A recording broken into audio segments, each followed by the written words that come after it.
धैर्यवान किसान और उसके अद्भुत खेत।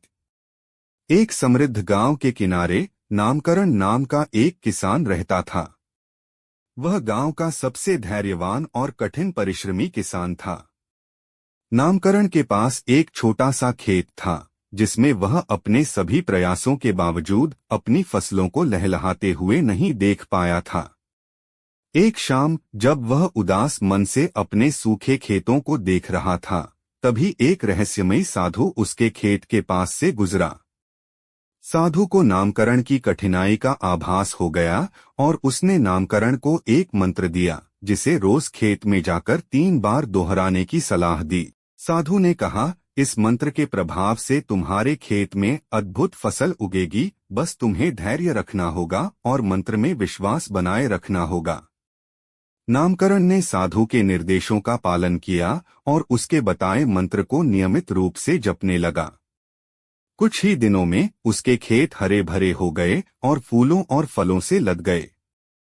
अन्य किसान नामकरण के खेत की समृद्धि देखकर चकित रह गए। पड़ोसी ईर्ष्या से भर उठे और उसकी सफलता का राज जानने के लिए उसके पीछे पड़ गए। नामकरण ने किसी को भी साधु के मंत्र और अपने प्रयासों के बारे में नहीं बताया, लेकिन सफलता के अहंकार में वह मंत्र जपना भूल गया। उसके खेत फिर से सूखने लगे और उसे अपनी गलती का एहसास हुआ। नामकरण ने फिर से मंत्र जपना शुरू किया और इस बार उसने न केवल अपने खेतों की बल्कि अपने मन की भी सिंचाई की। उसने अहंकार को त्यागा और फिर से साधु की शिक्षाओं पर चलना शुरू किया।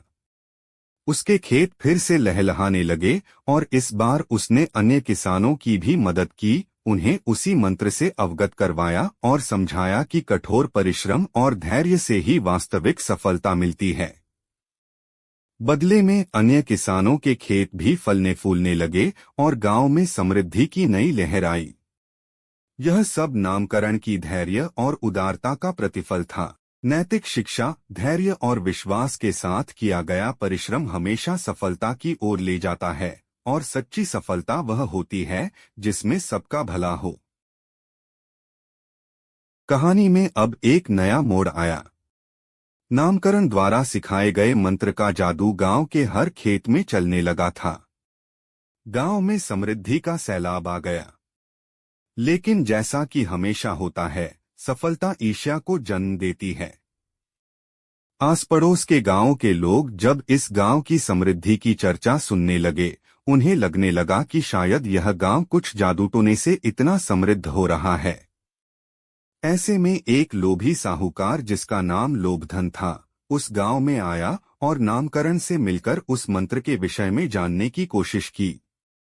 नामकरण ने शुरू में तो उसे मंत्र नहीं बताया, लेकिन लोभधन ने अपनी चालाकी से उसे जाल में फंसा लिया और अंततः मंत्र प्राप्त कर लिया। लोभधन ने उस मंत्र का उपयोग अपने लाभ के लिए किया और अपने गांव में लौटकर उसे सबको बेचना शुरू कर दिया। अपने गांव के लोगों ने बिना सोचे समझे उस मंत्र को खरीदा और अपने खेतों में उपयोग किया, लेकिन किसी के खेत में बदलाव नहीं आया। असल में साहूकार ने मंत्र को गलत तरीके से प्रयोग किया था, जिसके चलते उसके गांव में न केवल फसलों में इजाफा न हो सका बल्कि समस्याएं भी बढ़ने लगीं। जब इसका पता नामकरण को चला तो वह दुखी हो उठा। उसने लोभधन के गांव का दौरा किया और लोगों से समझाया कि यह मंत्र केवल पैसे से नहीं खरीदे जाने वाले होते, उनके प्रति सच्ची श्रद्धा और समर्पण होना चाहिए। गांव वालों ने नामकरण के प्रयासों और उसके विचार की सराहना की और लोभधन से वापस अपने पैसे वसूले। लोभधन को भी अपनी गलती का एहसास हुआ और उसने नामकरण से क्षमा याचना की।